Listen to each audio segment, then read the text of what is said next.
অসমৰ মুখ্যমন্ত্ৰীয়ে হাগ্ৰামা মহিলাৰী ডাঙৰীয়াৰ পৰা শিকিব লাগে, শিকাটো প্ৰয়োজন। মদ যদি খাই তালৈ গৈছে, তোমালোকে মদৰ দোকান কমোৱা। অসমত মদৰ দোকান তোমালোকৰ দিনত বাঢ়িছে, গাঁৱে ভূঞে বাঢ়িছে, গাঁৱে ভূঞে বাঢ়িছে, মদৰ দোকান বাঢ়িছে, তোমালোকে বাৰৰ লাইচেঞ্চ দি আছা দিনে দিনে। বিভিন্ন গাঁৱে ভূঞে মদৰ চাৰিওফালে বেহা কৰিছে, এইটো বন্ধ কৰা, নিয়ন্ত্ৰণ কৰা। এই কামটো কৰিব নোৱাৰে, কিন্তু তেওঁলোকে SOP দি মানুহক তালৈ যোৱাটো বাধা দিব খুজিছে। মূল কথাটো বাধা দিব খুজিছে, আৰু সেইকাৰণে বিভিন্ন মানুহৰ লগত ভূপেন হাজৰিকাৰ লগত কেতিয়াবা মাটিটো কম্পেয়াৰ কৰি দিয়ে। কম্পেয়াৰ কৰাটো উচিত নহয়। ভূপেন হাজৰিকা, ডক্টৰ ভূপেন হাজৰিকা এটা সুকীয়া সত্তা, জুবিন দাও এগৰাকী জাতিটোৰ কাৰণে সুকীয়া সত্তা। তুলনাও কৰিব নালাগে, মিক্সো কৰিব নালাগে, দুইটাক পৃথককৈ ৰাখিব লাগে। দুগৰাকী বেলেগ সত্তা অসমৰ জাতীয় জীৱনৰ কাৰণে। আৰু যিটো কাম হাগ্ৰামা মহিলাৰী ডাঙৰীয়াই কৰি দেখুৱালে, অসমৰ মুখ্যমন্ত্ৰীয়ে লাজ পাব লাগে। যিমান আহল বহলকৈ কৰিছে, যিমান ভালকৈ জন্মদিন পাতিছে, যেনেকৈ মাতি দিছে, মই কৈছোঁ যে অসমৰ মুখ্যমন্ত্ৰীয়ে হাগ্ৰামা মহিলাৰী ডাঙৰীয়াৰ পৰা শিকিব লাগে, শিকাটো প্ৰয়োজন। আমি আনুষ্ঠানিকভাৱে অসম জাতীয় পৰিষদে হাগ্ৰামা মহিলাৰী ডাঙৰীয়াক আমি অশেষ ধন্যবাদ জনাইছোঁ।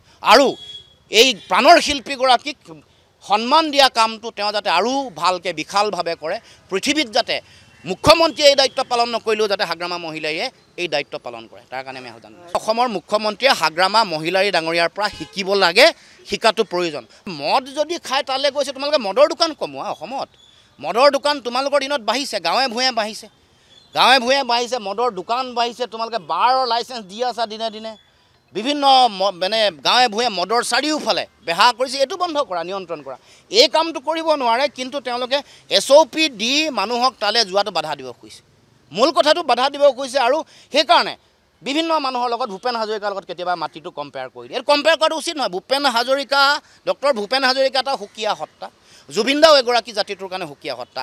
তুলনাও কৰিব নালাগে, মিক্সো কৰিব নালাগে, দুইটাক পৃথককৈ ৰাখিব লাগে।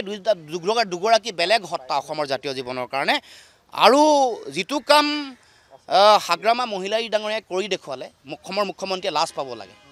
যিমান আহল বহলকৈ কৰিছে, যিমান ভালকৈ জন্মদিন পাতিছে, যেনেকৈ মাতি দিছে, মই কৈছোঁ যে অসমৰ মুখ্যমন্ত্ৰীয়ে হাগ্ৰামা মহিলাৰী ডাঙৰীয়াৰ পৰা শিকিব লাগে, শিকাটো প্ৰয়োজন। আমি আনুষ্ঠানিকভাৱে অসম জাতীয় পৰিষদে হাগ্ৰামা মহিলাৰী ডাঙৰীয়াক আমি অশেষ ধন্যবাদ জনাইছোঁ। আৰু এই প্ৰাণৰ শিল্পীগৰাকীক সন্মান দিয়া কামটো তেওঁ যাতে আৰু ভালকৈ বিশালভাৱে কৰে, পৃথিৱীত যাতে মুখ্যমন্ত্ৰীয়ে এই দায়িত্ব পালন নকৰিলেও যাতে হাগ্ৰামা মহিলাৰীয়ে এই দায়িত্ব পালন কৰে, তাৰ কাৰণে আমি আহ্বান জনাইছোঁ। অসমৰ মুখ্যমন্ত্ৰীয়ে হাগ্ৰামা মহিলাৰী ডাঙৰীয়াৰ পৰা শিকিব লাগে, শিকাটো প্ৰয়োজন। মদ যদি খাই তালৈ গৈছে, তোমালোকে মদৰ দোকান কমোৱা। অসমত মদৰ দোকান তোমালোকৰ দিনত বাঢ়িছে, গাঁৱে ভূঞে বাঢ়িছে, গাঁৱে ভূঞে বাঢ়িছে, মদৰ দোকান বাঢ়িছে, তোমালোকে বাৰৰ লাইচেঞ্চ দি আছা দিনে দিনে। বিভিন্ন গাঁৱে ভূঞে মদৰ চাৰিওফালে বেহা কৰিছে, এইটো বন্ধ কৰা, নিয়ন্ত্ৰণ কৰা। এই কামটো কৰিব নোৱাৰে, কিন্তু তেওঁলোকে SOP দি মানুহক তালৈ যোৱাটো বাধা দিব খুজিছে। মূল কথাটো বাধা দিব খুজিছে, আৰু সেইকাৰণে বিভিন্ন মানুহৰ লগত ভূপেন হাজৰিকাৰ লগত কেতিয়াবা মাটিটো কম্পেয়াৰ কৰি দিয়ে। কম্পেয়াৰ কৰাটো উচিত নহয়। ভূপেন হাজৰিকা, ডক্টৰ ভূপেন হাজৰিকা এটা সুকীয়া সত্তা, জুবিন দাও এগৰাকী জাতিটোৰ কাৰণে সুকীয়া সত্তা। তুলনাও কৰিব নালাগে, মিক্সো কৰিব নালাগে, দুইটাক পৃথককৈ ৰাখিব লাগে। দুগৰাকী বেলেগ সত্তা অসমৰ জাতীয় জীৱনৰ কাৰণে। আৰু